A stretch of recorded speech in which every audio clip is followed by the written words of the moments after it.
This is the Marvel Multiverse RPG core rulebook. I've been reading it a lot and I've been trying to create more and more stuff based around this game. So I want to present to you guys a character sheet that I actually really like that I made. This is in plain text. I didn't use the Marvel Multiverse RPG PDF character sheet. The one that they provide on their website, I think is kind of messed up. Like when you type into it, the words and numbers don't fit into the boxes correctly necessarily. So what I did is I just copied down like each of the entries in like plain text and like listed them in like Google Keep or whatever, and I've been using that to like fill in the blank for a bunch of stuff.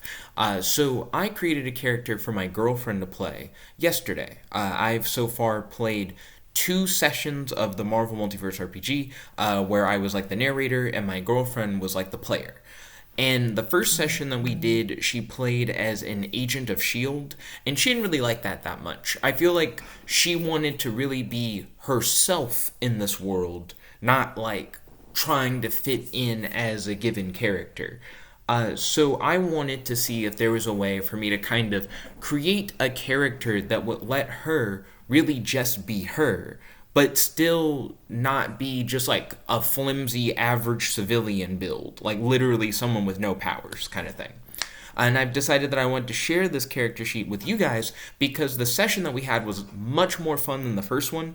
The first one had an adventure planned out where I had like all these different routes for the story to go, and she made it to the end of the story, but I feel like she just didn't really like who she was playing as.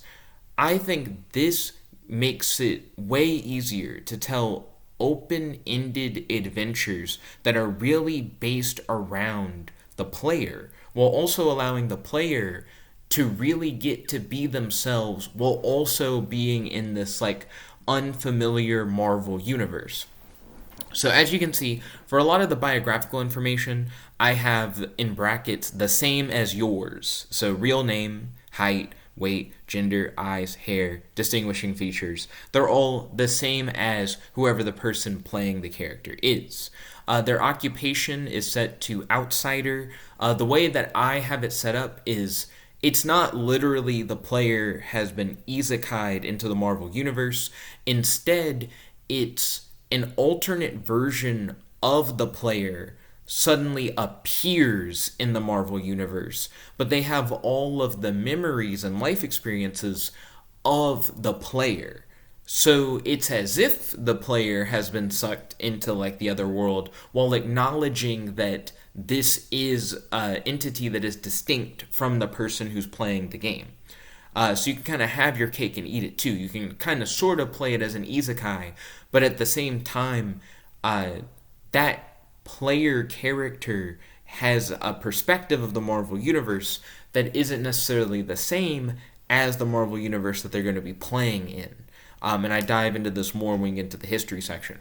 For origin, I put unknown, and this is really good flavor for you as the narrator. When you run a campaign where your players are playing as this like you character, they don't know why they appeared in this Marvel universe that you control. They don't really know what their purpose in this world is or what they want to do, and that's great because you and your player can form that together through the story.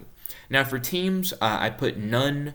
Feel free to change that if you want. If you want them to suddenly appear and be a member of the Avengers or the X-Men or the Fantastic Five now, if they're there. You can try and do that if you want to. I like the clean slate concept where it's like you just popped in, you're very similar to how you are like in real life kind of thing. Here you go. But if you're trying to set up a specific story and you want them to play as this character, by all means, throw them on a team if you want to. Same thing with the base.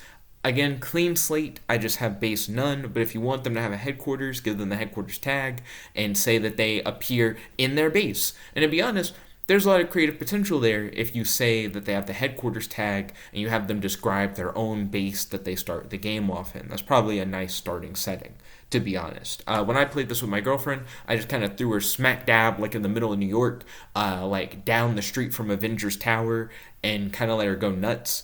The history section I think is like really important for this character because it really helps to establish what the character is up to, and like how the story begins for them. So, history. An alternate version of yourself has manifested inside of a brand new version of the Marvel Universe. This alternate version of yourself has your memories and life experiences and is surprised to find themselves suddenly in this familiar but different version of the Marvel Universe. Luckily, you seem to be more resilient than the average civilian, and when you appeared in this world, you quickly found a special weapon that possesses incredible power. It is now up to you how you choose to use this power. A Beyonder, who looks a lot like your narrator, has taken interest in your journey and assigned themselves to be your mentor. Feel free to ask them any questions you might have to help kick off your journey. Now, for those of you who aren't super familiar with Marvel Comics, but you're excited about this game, Beyonder is like a godlike entity. Beyonders can kind of do almost whatever they want. They're like reality manipulators. And as the narrator, you're kind of playing that role. You are controlling this Marvel universe that the player is in. So by giving the player an in-game person that they can talk to, who is essentially you, it allows for new players, especially players who are like new to RPGs, to really like get a handle on like what they can do in this world. What is this world like? What are different options for them? It allows you to like help guide the player in the game rather than just outside of the game. And I feel like that really helped with the session that I played with my girlfriend, the second session where she played this character.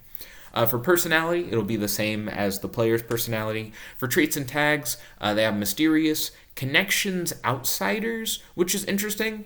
I haven't played with this too much, but since it's a thing where they suddenly appeared inside of the Marvel Universe, it implies that they're not from the Marvel Universe. You could say that they're from some like alternate version of our world if you wanted to, and you could try and like play around with that concept, maybe have some multiversal shenanigans happen. It's really up to you how you want to use that connections outsiders trait. So figure it out, narrator. Yeah, but that could be like a fun thing. You could also argue that because their mentor is a Beyonder, that's their outsider's connection. But there you go. Fresh Eyes, Stranger, Signature Attack, which their signature attack is going to be Iconic Weapon, which we're going to get to in a moment, and Mentor, Beyonder, aka the narrator. Now let's talk about their one and only power. So the one power that this character has is Iconic Weapon. Keep in mind that you can do this thing called extra power picks, where instead of having enough powers for your rank, you get like 4 powers for every rank. You can replace powers with like ability score improvements or with traits. This character has a really balanced set of ability scores, so that the player can feel free to kind of try whatever they want. They're not going to be broken at all, but none of their stats are lacking, which is nice. It allows for them to like freely see what they're interested in terms of like playstyle. The reason why the one and only power I give this character is Iconic Weapon is because it allows for the player to really think about, okay, so what do I want my character to be able to do? And then for them to essentially make up their own power. Iconic Weapon is the most like open-ended power in the game. So giving my girlfriend the opportunity to be like, hey, you're like in the Marvel Universe, what is it that you want to be able to do? And then having her just kind of write out whatever she wants, and then me reading over it and making sure that it's not like busted, adding some more language similar to the powers in the game, adding like focus cost to certain things that her weapon can do. It allowed for her to kind of play the character that she wants to play while still feeling like herself, while also still being like balanced, at least from my perspective. Because remember, the whole point of Iconic Weapon is as long as the narrator's cool with it, Iconic Weapon can do it. So let your player like go wild with this, for real. This is like the only power that they're gonna get, unless you're playing in a session where they can like rank up and potentially like get more powers and stuff. So let them go nuts. And since they have the signature attack trait, They have an edge whenever they use their iconic weapon, which is also nice for new players who may otherwise get frustrated by stuff like that. It's nice to give them that cushion. I just think this is a good, new player friendly build, but I definitely want to hear your thoughts in the community. But let's continue on. There's a rank 1 character. If you want your player to be able to go on, really crazy missions that would require them to have a character that's higher than rank 1, feel free to boost the rank up. The book has instructions on how to, essentially rank up characters. It's mainly just ability score changes, new traits and tags, and more powers kind of thing. But if you want to just keep it where they only have their iconic weapon, then feel free to be they rank up and they just have ability score improvements. Or feel free to say they rank up and now they can pick some traits. Or you can have them rank up and they get another power, but the other power that they get is just another iconic weapon to allow them to further extend what they're capable of. You could also always just let them have a kind of busted iconic weapon and then you don't really have to rank them up. As long as it's their weapon can handle whatever it is you're going to throw at them, then they could potentially stay at rank 1 and still be able to fight in some big multiversal war or whatever you have cooking in your noggin.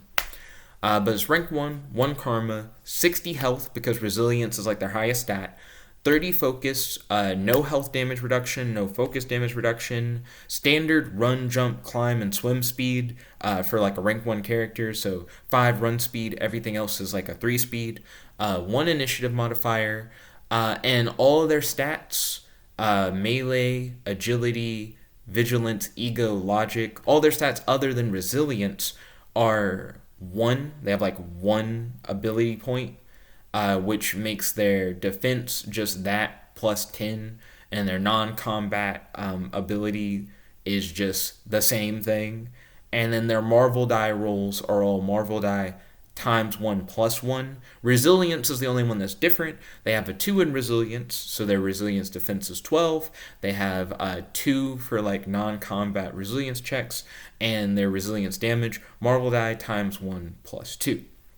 I created a paste bin version of this character sheet that I'm going to put in the description box below if you want to just copy the plain text and maybe copy that over into a character sheet. Hopefully one better than the one that's on the website. Also, feel free to let me know if you guys have found a Marvel Multiverse RPG character sheet that's just better formatted than the one I was using. Let's